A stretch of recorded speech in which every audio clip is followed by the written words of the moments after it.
L'imposant bâtiment abritant le siège de l'Agence nationale du service universel des télécommunications, ANSUT, témoigne de la volonté affichée de développer davantage l'un des secteurs les plus dynamiques du moment. En visite de travail avec l'équipe dirigeante, Bruno Nabayé-Koné, ministre ivoirien de la Poste et des TIC, a rappelé le rôle clé de cette société d'État dans le développement des technologies.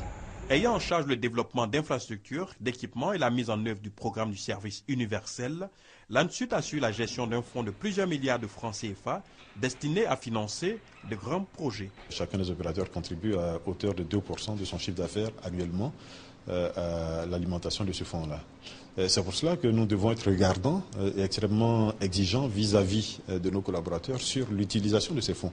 Ce fonds rapporte annuellement entre 15 et 18 milliards de francs CFA à l'État de Côte d'Ivoire.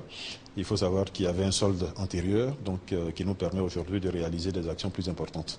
Dans la dynamique de l'appropriation des TIC et de l'accès au plus grand nombre, plusieurs projets sont en cours. Le projet national des réseaux haut débit de fibre optique, qui à terme devra couvrir à peu près 7000 km, devra permettre de connecter l'ensemble de nos sous-préfectures et préfectures. Aujourd'hui, la première phase et la deuxième phase de ce projet ont été lancées. Pour la première phase, c'est 1400 km de fibres qui ont été construits. Et pour la deuxième phase, ça sera 600 km environ de fibres qui devront être construits.